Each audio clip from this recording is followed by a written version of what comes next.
Welcome to subramani.com. I met this very interesting character. He's about 34-35 years of age, earning well, earning about 30 lakhs a year, about 2.5 lakhs a month. And I was talking to him as usual about retirement and pension, and he said, Subra, it's very difficult to say how long I will live. I do not know whether I will pop off like Sanjeev Kumar at the age of 45 or live like A.K. Hangal to the age of 95. So I said, okay, does it mean you can plan for Sanjeev Kumar kind of a life and live like A.K. Hangal and wonder where the next 50 years, how are you going to live? Or will you say, I will plan like A.K. Hangal and if I pop off at 45, bad luck. So what will you do? So he really didn't have an answer. Then he said, no, I have thought of a plan, and fairly obvious, this is not of a current date. This is about 7-8 years ago, when real estate was thought to be booming. So I have my strong reservations on that. I mean, if you see my reservation, my real estate videos, it's not very flattering. But he said, look, I need to read the numbers from what he said. So he said, look, I earn about 2.5 lakhs per month, and I have about 1.5 lakhs available for paying EMI for the house. His current house EMI had been paid off and it was free. And he says, I can buy a house worth 1.75 crores where I can make a 25 lakh down payment and borrow the balance 1.5 crores.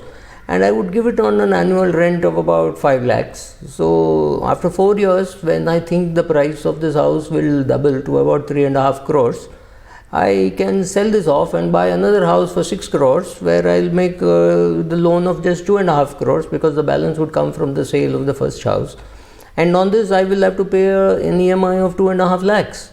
So after another 4 years, you understand the trend. And I said, what gives you the feeling that in 4 years your real estate will double? So he said, boss, that is what always happens, right? So when you are trying to build for yourself a retirement corpus over long periods of time, please, for heaven's sake, don't try guessing what returns you will get in which asset class.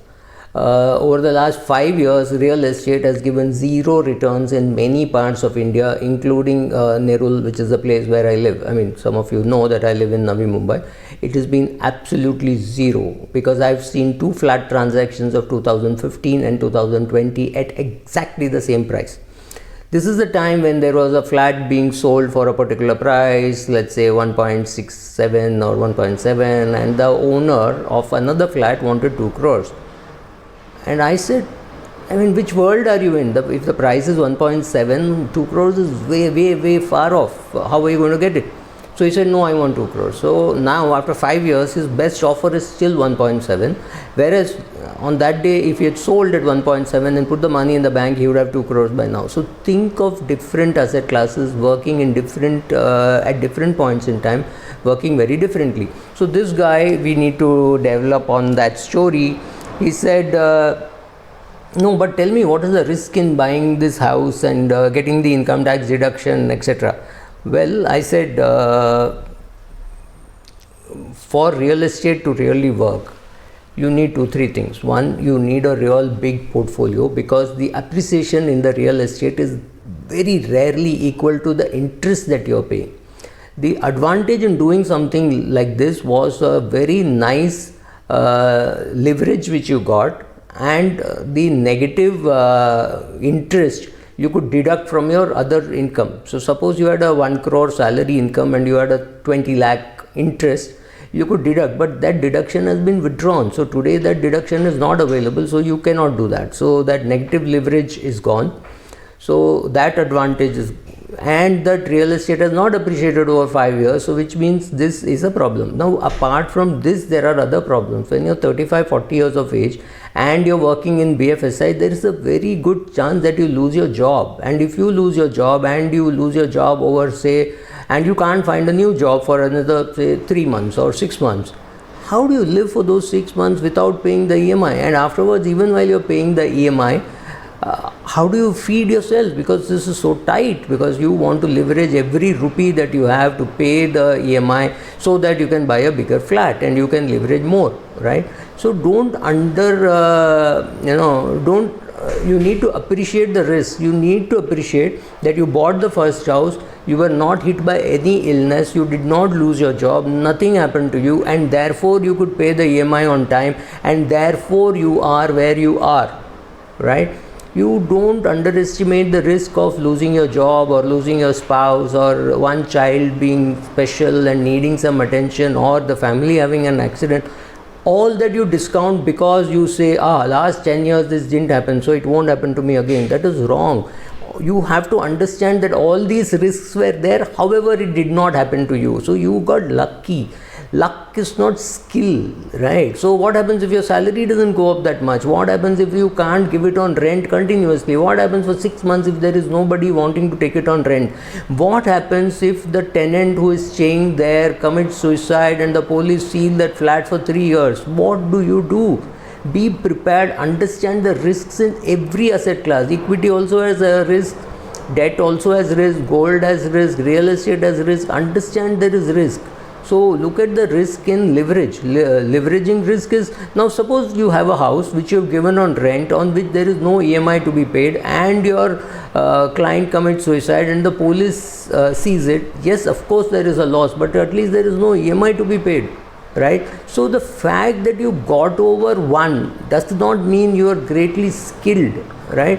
So understand the difference between skill and luck. Understand the different asset classes. Like for example, right now in July 2020, people believe that the US markets cannot come down, and they also believe that real estate cannot go up. Why? Because it has not happened in the last 5 years. In the last 5 years, equity markets have not, US equity markets have not come down. Interest rates have always come down last 5 years, which means your long gilts have done very well, have given you good returns. But what happens in March 2021 if interest rates start going up, or in February it starts going up? Your gilt funds will give pathetic returns. So understand that over long periods of time, you cannot guess the asset class return on a day-to-day basis or a month-to-month basis. Far more importantly, there is absolutely no need to do it for creating wealth. Create a good portfolio. Maybe you have 60% in equity or 65% in equity, you have 20% in gold, and you have 10-15% in debt. That is what you will do, but that's fine. But going forward, you keep increasing more in equity if your confidence in equity is going up, or put more in gold if your confidence in gold is going up, right? I'm not getting into whether gold is better than equity. At different points in time, the answer is going to be different. So you decide on all this based on long-term probability of what is happening, and understand everything is linked to inflation. So if inflation is low, equity returns will be low. If inflation is high, equity returns will be high. So some of these basic things matter, and everybody may be making money in gold, but you may be making more, you may perhaps have a greater opportunity to make money in silver, right? So consider all these options, do all that, and let me check if there are more numbers. No, there are no numbers. So understand that negative gearing does not work anymore. So real estate is not a great way to reduce taxes and all that. That is history.